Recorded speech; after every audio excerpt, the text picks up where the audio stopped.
Hello, my name's Andy Tidy and welcome back to another edition of Canal Hunter.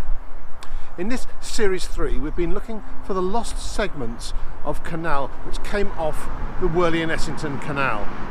This section is technically known as the Ogley Locks, but it's more commonly known as the Lichfield Canal, hence the sign erected by the Restoration Society behind me. I finished my last episode at the Boat Inn, and if you remember, I was a bit of a drowned rat at the time. Well, today the weather's much better and we're going to continue our exploration off towards Lichfield. So far we've covered 8 locks of the 30 in the flight and we're on a mission to find the rest. But I'm also very aware that this is a live restoration project.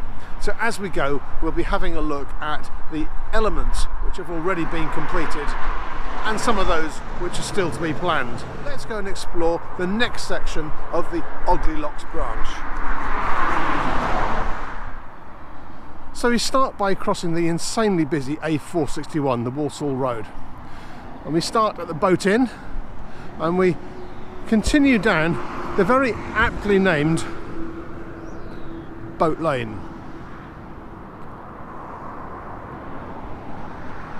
And the line of the canal followed along immediately to the left of this road. The line of the canal is kind of identifiable as a slightly raised platform about 50 feet wide, running along in the foreground of this meadow beside Boat Lane.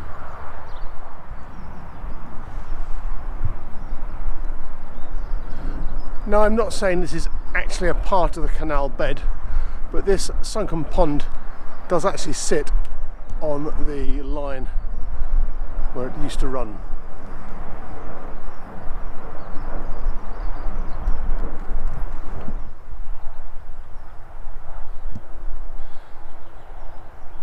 And here, perhaps more than anywhere else on this stretch, the line is quite visible.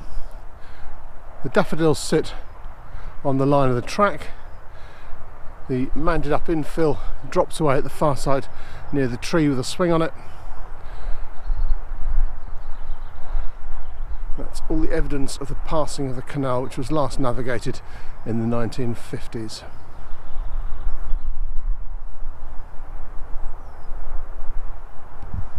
So we've managed to access some public open space as we move and close in on Muckley Corner. The line of the canal follows through here, bearing off a little bit to the left. The line of the canal is pretty open, just filled in with rubbish. I'm standing right in the middle of the channel now. Now, that's not possible to march through it, so I'll get round the far side, pick it up there. We've picked up the trail of the canal part way across the waste ground of Muckley Corner, and part of the canal bed re-emerges. You can see as I scan around here how it's a good idea to do these explorations in the winter time. Already some of the leaves are starting to come out on the trees and starting to obscure what's here, but this is definitely part of the canal bed, although I suspect it's also been partly filled in the last 60 years. And you know how I like to search for built remains. Well, here is one tantalising fragment of canal bank. But from here on, the canal bed has once again been completely filled in with rubbish. Anyway, I will batter on through the undergrowth as best I can, aiming to reach the crossing point on the A5. You'll notice that it's actually quite quiet here. We're just a bit away from the Walsall Road and also a bit away from the A5. And now the canal up here is surrounded by busy roads, so I suspect Muckley Common, if that's indeed what it's called, will prove to be a fairly popular pausing point, because although the road noise is there in the background, it's just reduced to a bit of a dull drone. So we'll press on, see what we can see. Now this is possibly rather slavish attention to detail, but I am, as you can see, actually in the canal bed.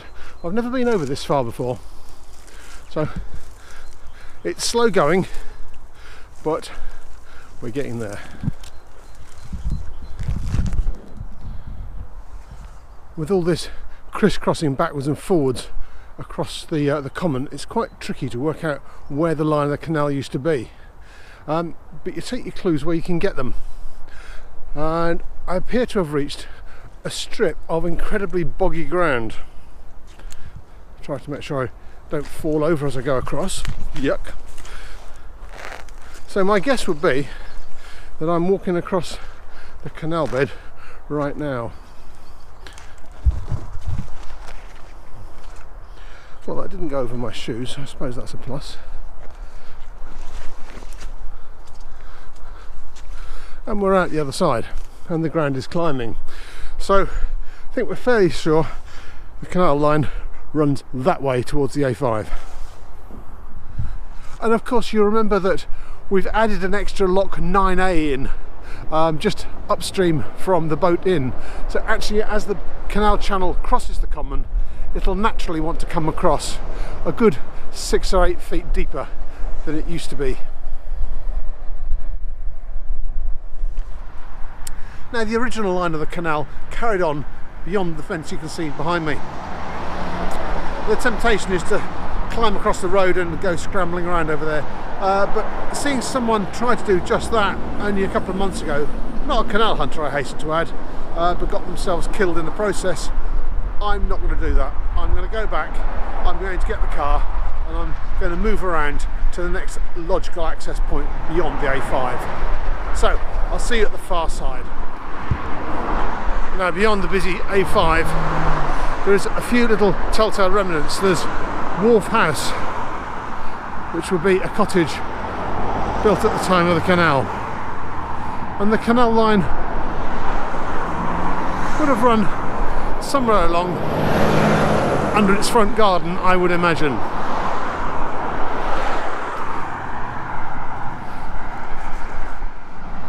From here through the next two locks, locks 9 and 10 are both inaccessible, but you can tell that as the ground is heading that way, it's also falling downwards. That would confirm the line. Anyhow, from here we're going to have to jump around to the next access point by road. So that long flat stretch, which goes all the way from before the aqueduct with lock 9 all the way through to beyond Muckley Corner, comes to an end, and there was locks 9 and 10. Now they are inaccessible out beyond the nurseries and behind private houses. But at this point, as we approach the Lichfield Road, the line of the canal is now in front of us. And lock 11, I believe, is just beyond all that undergrowth.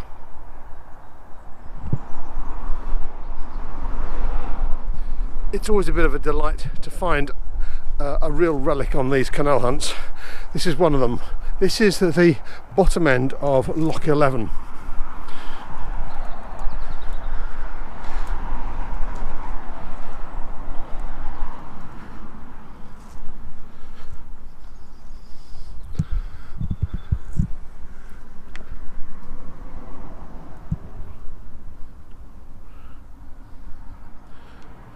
And the buried remains of lock number 11 dive under what was Banks's Bridge. Banks's Bridge has since been enlarged and renamed and is now Muckley Corner Bridge. But as you can see,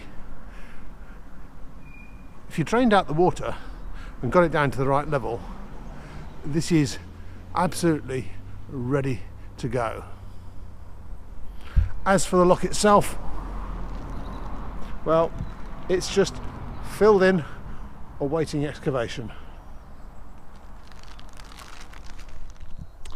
And then about 200 yards downstream, beside Coppice Lane, there is one side of lock number 12.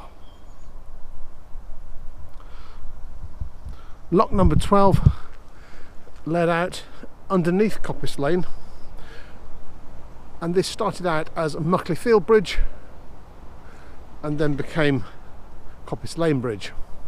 Now the bridge is gone. Standing here beside Coppice Lane is one of those very peculiar little pipe bridges which rides over to span the canal at a navigable height. So from this, the pipe is at about my waist height, so you can reckon that there's about 6 foot of spoil in there. And the canal comes out underneath the pipe bridge, underneath the lane, and then through into the valley beyond.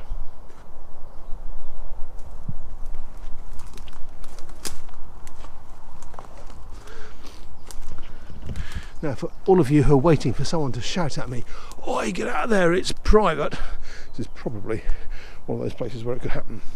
So I won't shout, I'll keep my voice down.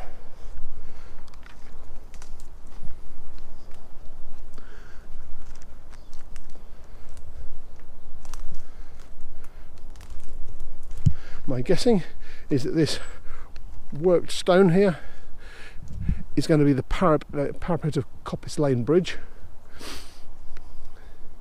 and the actual canal bed looks like it's never been filled in.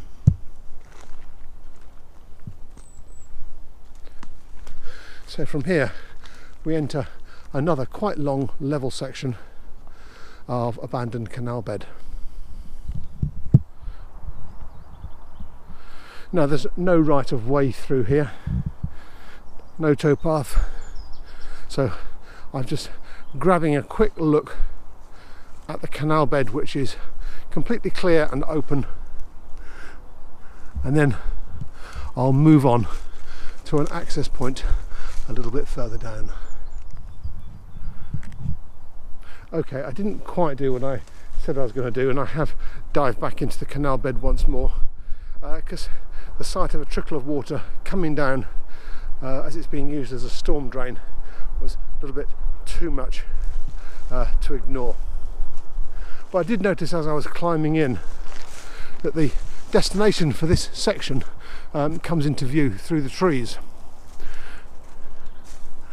and that's the old pumping site, or the well, it still works as a waterworks pumping site, and that's where we'll try and nip back onto the line. Well, I've worked my way around to pretty much the back of the pumping station, and that trickle of water that we saw emerging from the bottom of lock number 12 has now swelled itself to become quite a sizable volume of water sitting in an untouched base to the canal. Now I have to keep my head down a bit here because the place is absolutely littered with clay pigeons. Some of them smashed, one of them here completely intact.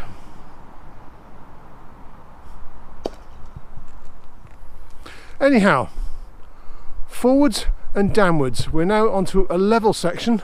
It's all on a built-up embankment, and that embankment would have been built from the remains of the Pipehill cutting, which is about half a mile ahead. As you can see, the canal lies down here about 4 feet below me. The other side is probably about 30 feet down.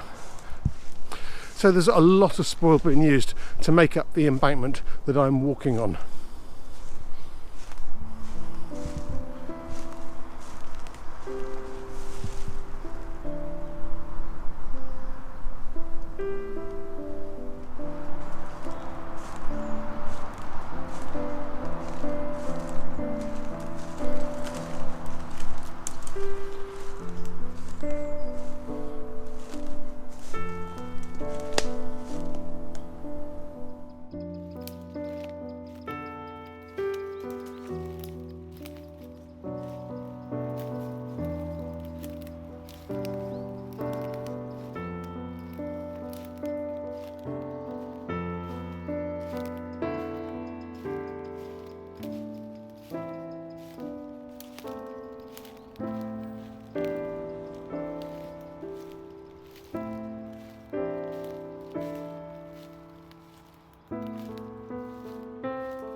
We've now got to Pipehill Wharf, and if you look closely in the distance,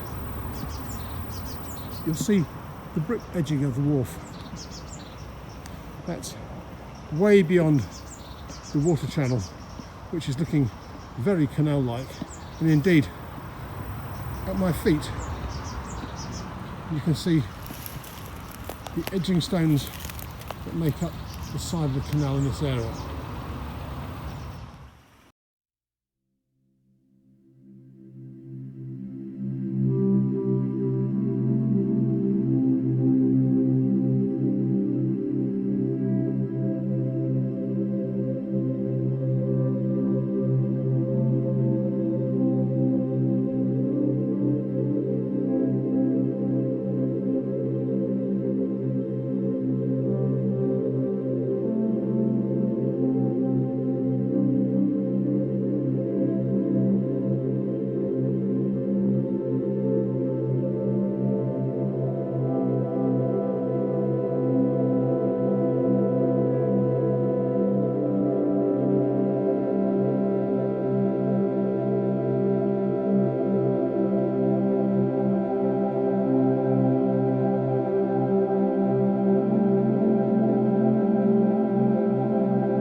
And so we've arrived at Pipehill, and that means we've reached the end of this edition of Canal Hunter.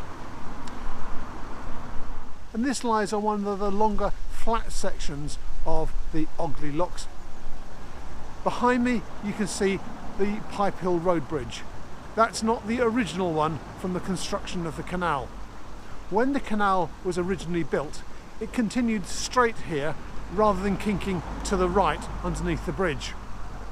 And at the time when the railway was built, which is immediately behind the canal here, they had to divert the line of the canal and they brought it round in front of the railway. So the bridge you see behind me is like a second wave of the Wyrley and Essington Canal, so it's a deviation. And in my next episode I'll be going to the site of the Pipehill cutting, a deep cutting through a sandstone ridge. It was the material that allowed the embankment which we've been walking along to be built. And from there we'll start a steady and quite beautiful descent with Lichfield in the background. That section will probably take us another episode to get into the centre of Lichfield, and then there'll be one final one as we make our way out to the junction with the Coventry Canal at Huddlesford. So I hope you've enjoyed this episode. I'll see you soon, and happy hunting.